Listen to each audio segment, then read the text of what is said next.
চট্টগ্রামে বিমান দুর্ঘটনায় প্রশিক্ষণ চলাকালীন অবস্থাতে বিমান দুর্ঘটনায় স্কোয়াড লিডার জাওয়াদ অসীম জাওয়াদের মরদেহ কিন্তু ইতিমধ্যে বিমান বাহিনীর ঘাঁটি বাসারে নিয়ে আসা হয়েছে।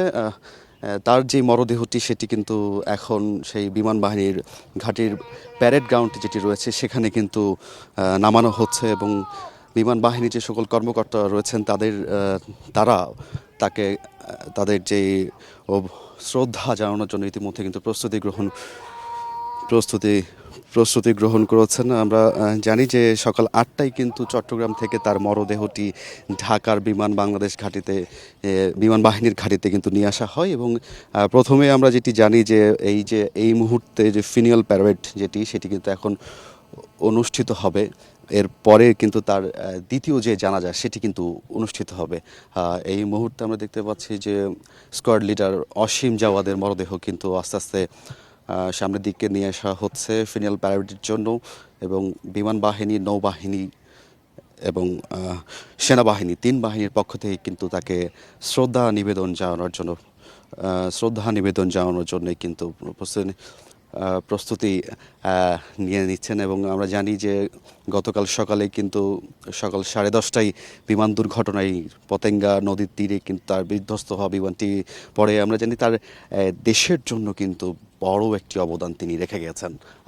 পাশাপাশি আমরা জানি যে এই বিমানটি কিন্তু বিধ্বস্ত বা এই যে বিমানের পেছনের অংশে আগুন লেগে গেছিলো যখন ঘনবসতি ছিল সেখানে তিনি আসলে নিজের জীবন বাঁচিয়ে রাখতে পারতেন, কিন্তু আসলে দেশের কথা এবং মানুষের কথা চিন্তা করে কিন্তু নিজের জীবনের ঝুঁকি নিয়ে অনেকটা এই নদীর পাড়ে যে পতেঙ্গা সেই পাড়ে নিয়ে যায় এবং সেখান থেকে আসলে বিমানটা বিধ্বস্ত হন এবং সেখান থেকে তিনি প্যারাশুটের মধ্যে নামার পরে চিকিৎসাধীন অবস্থায় গতকাল দুপুর 12:30টায় তিনি মারা যান। এই চৌকস যে বৈমানিক তিনি কিন্তু তার কর্মজীবনে কিন্তু বড় অবদান রেখে গেছেন এবং তার যে অবদান এই বাংলাদেশ বিমান বাহিনী এবং ওটা বাংলাদেশ কিন্তু তা আজীবন মনে রাখবেন। এবং আমরা জানি যে তার মারা যাওয়ার পরে কিন্তু 2টি সন্তান তিনি এবং স্ত্রী রেখে গেছেন, ছোট ছোট 2টি সন্তান রয়েছে।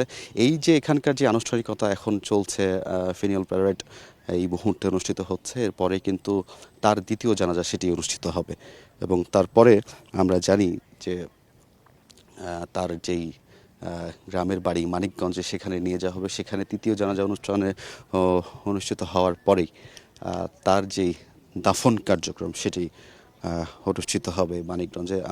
আমরা যতটুকু জেনেছি যে জুমার পরেই কিন্তু তার আনুষ্ঠানিকতা কিন্তু হবে বলে আমরা যে বিষয়টি জেনেছি।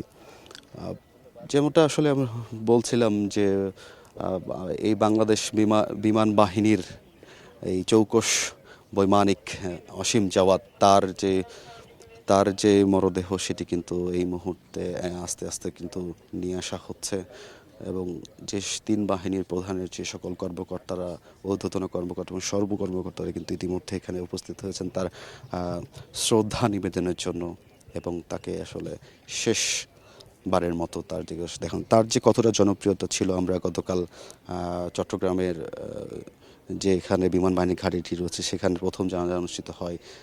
তার সহকর্মীরা, সহযোদ্ধারা, তার সিনিয়ররা তারা কিন্তু সেখানে আসেন, তার প্রতি শ্রদ্ধা নিবেদন করেন এবং আসলে অনেকেই সে সময় কিন্তু আবেগে আপ্লুত হয়ে পড়েছিলেন এবং আমরা কিন্তু দেখছি যে এই মুহূর্তে দ্বিতীয় জানাজা অনুষ্ঠিত হবে।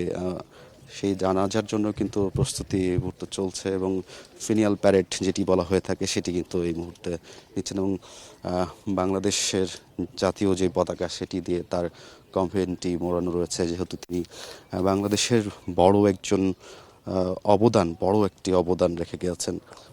আমরা যেটি জানি যে গতকাল যখন বিমান দুর্ঘটনাটি ঘটেছিল ঠিক সে সময় যদি হয়তো তিনি বিমান থেকে নেমে পড়তেন তাহলে হয়তো বা তার জীবনটি বেঁচে যেত, কিন্তু তিনি তা না করে, যেহেতু সেটি একটি বিমানবন্দরের পাশেই কিন্তু ঘনবসতি এলাকা ছিল, অনেক মানুষের সেখানে কিন্তু জমায়েত ছিল, বসবাস ছিল, মানুষের কথা চিন্তা করে, দেশের কথা চিন্তা করে কিন্তু সেই মুহূর্তটাতে আসলে তিনি ওখানে বিমানটা অবতরণ না করেই ফাঁকা জায়গায় একটি দেখার তিনি চেষ্টা করেছিল এবং তারপরে আসলে নদীর ধারে পতেঙ্গা নদীর পাড়ে কিন্তু সেখানে নিয়ে যায় বিমানটি ফেলেন। ঠিক শেষ মুহূর্তে কিন্তু নিজের জীবনটা দিয়েই আসলে সাধারণ মানুষ ছিল যাদেরকে আসলে অনেকটা বাঁচিয়েই কিন্তু সেখান থেকে আসলে এই শাহাদাত বরণ করেছেন বাংলাদেশের বিমান বাহিনী স্কোয়াড লিডার অসীম জাওয়াত। এবং এই মুহূর্তে আমরা দেখছি যে তাকে শ্রদ্ধা নিবেদন জানানোর জন্য ফিনিয়াল প্যারেড সেটি কিন্তু এই মুহূর্তে চলছে। বাংলাদেশ বিমান বাহিনী, সেনাবাহিনী, নৌবাহিনী, 3 বাহিনীর পক্ষ থেকে এবং আমরা যতটুকু জেনেছি প্রধানমন্ত্রী এবং রাষ্ট্রপতির পক্ষ থেকেও কিন্তু তাকে শ্রদ্ধা নিবেদনের জন্য এখানে আসা হয়েছে। এবং আমরা দেখছি তাকে কিন্তু ফিনাল প্যারেডের মাধ্যমে তাকে সম্মান জানানো হচ্ছে তার মরদেহের প্রতি। এবং আমরা জানি যে তার জীবনে যদি বৃত্তান্তের কথা বলতে যাই এই মুহূর্তে আমরা যে তিনি কিন্তু 2010 সালে বিমান বাহিনীতে যোগদান করেছিলেন এবং তারপরে 2011 সালেই তার যে প্রশিক্ষণের মধ্যে যে যাত্রা শুরু হয়েছিল সেই যাত্রাটা কিন্তু অনেকটাই যে বিমান বাহিনী তারা যোগ দিয়েছিলেন 11 সালেই কিন্তু 1 বছরের মধ্যে ক্যাডেটের জন্য সর্বোচ্চ সম্মান সোর্ড অফ অনার পান। এবং তিনি বিভিন্ন প্রশিক্ষণের পরে বিভিন্ন তিনি পদক কিন্তু লাভ করেছেন এবং তার চাকরি চলাকালে তিনি বিমান বাহিনীর ঘাঁটি ও পাশাপাশি ইউনিটে বিভিন্ন গুরুত্বপূর্ণ পদে নিয়োজিত ছিলেন। পাশাপাশি আমরা যে বিষয়টি জানি যে পেশাদারি দক্ষতা এবং সাফল্যের স্বীকৃতির কিন্তু ট্রফি কিন্তু তার কাছে এসেছে।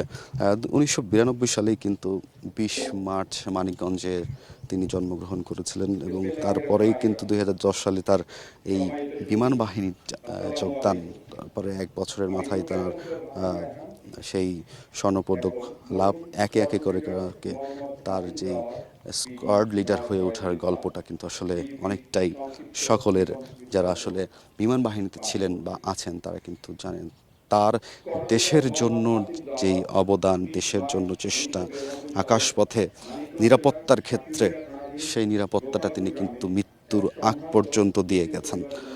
তো এই মুহূর্তে কিন্তু তার যে ফিনাল প্যারেড সেটি কিন্তু শেষ হয়েছে এবং জানাজার যে প্রস্তুতি সেই জানাজার প্রস্তুতি কিন্তু নেওয়া হচ্ছে। এবং আমরা যেটি বলছিলাম যে 3 বাহিনীর প্রধান এবং প্রধানমন্ত্রী এবং রাষ্ট্রপতির পক্ষ থেকে কিন্তু তাকে শ্রদ্ধা নিবেদনের জন্য কিন্তু অনেকে এসেছেন এবং তাকে শ্রদ্ধা নিবেদন জানানোর জন্য কিন্তু এখানে সকলে কিন্তু উপস্থিত হয়েছেন। সকাল 8টায় আমি যেটা বলছিলাম যে সকাল 8টায় কিন্তু বাংলাদেশ বিমানের একটি বিমানে করে কিন্তু তার মরদেহটি চট্টগ্রাম থেকে এই বাংলাদেশ বিমান বাহিনীর ঘাঁটি বাসারে নিয়ে আসা হয় এবং সেখান থেকে তাদের যে বিমান বাহিনীর যে আনুষ্ঠানিক কার্যক্রম সেটি কিন্তু সকাল 10টা থেকে শুরু হয়েছে। প্রথমে ফিনাল প্যারেড সেটি দিয়ে শুরু হওয়ার পরে দ্বিতীয় যে জানাজাটি সেটি অনুষ্ঠিত এখনই হবে, তারই প্রস্তুতি কিন্তু এই মুহূর্তে চলছে এবং এই জানাজা শেষে তারপরেই কিন্তু তার নিজ বাসা মানিকগঞ্জে সেখানে নিয়ে যাওয়া হবে। আমরা যতটুকু জেনেছি যে হয়তো জুম্মার নামাজের পরে একটি হয়তো জানাজা অনুষ্ঠিত হওয়ার কথা রয়েছে, তারপরে তার গ্রামের বাসা মানিকগঞ্জে তাকে চিরশায়িত করা হবে এই বিমান বাহিনীর স্কোয়াড লিডার অসীম জাওয়াদের মরদেহটি। এবং তাকে স্মরণ করেই এই মুহূর্তে আমরা দেখছি যে আমরা এই মুহূর্তে দেখছি যে তার এই কর্মজীবনের রেখে যাওয়া যে সকল কৃতিত্ব তিনি অর্জন করেছিলেন সেই কৃতিত্বগুলো আসলে তুলে ধরছেন বিমান বাহিনীর কর্মকর্তারা এবং তিনি তার যে অবদান সেগুলো কিন্তু তুলে ধরছেন। তার পথ চলা আসলে কিভাবে তিনি শুরু করেছিলেন, তিনি কি পদক অর্জন করেছিলেন, কি কাজে নিয়োজিত ছিলেন, সেই বিষয়গুলো কিন্তু আসলে এখন সকলের মাঝে আসলে তুলে ধরা হচ্ছে। এবং জানি যে এই স্কোয়াড লিডার অসীম জাওয়াত তিনি তার শেষ মুহূর্ত পর্যন্ত দেশের জন্য কাজ করে গেছেন, মানুষের জন্য চিন্তা করে কিন্তু বা মানুষের জন্য কিন্তু জীবন দিয়ে গেছেন। তার ছোট দুটি সন্তান রয়েছে, আমরা যে বিষয়টি জানি যে ছোট ছোট দুটি সন্তান কিন্তু তার মৃত্যু কিন্তু তিনি রেখে গেছেন। তার পরিবারের এই মুহূর্তে যদি বলতে যাই যে গতকাল থেকে দেখছি যে শোকের মাতম কিন্তু বয়ে চলেছে। খুব অল্প সময়ে অল্প বয়সে আসলে তার এই চলে যাওয়াটা তার পরিবার কোনোভাবে মেনে নিতে পারছেন না। তবে তাদের মধ্যে একটা গর্ব যে তিনি দেশের জন্য জীবনটা দিয়েছেন, মানুষের জন্য জীবন দিয়েছেন, এই গর্বটা কিন্তু তাদেরকে কিন্তু করছে। তারপরেও আপনজন হারিয়ে শোকের মাতমটা কিন্তু তাদের পরিবারে বয়ে যাচ্ছে। এবং যে বিষয়টি বলছিলাম যে এই মুহূর্তে কিন্তু আসলে তার জীবনের কৃতিত্ব অর্জনগুলো কিন্তু তুলে ধরা হচ্ছে বিমান বাহিনীর পক্ষ থেকে, সেগুলো পড়ে শোনানো হচ্ছে।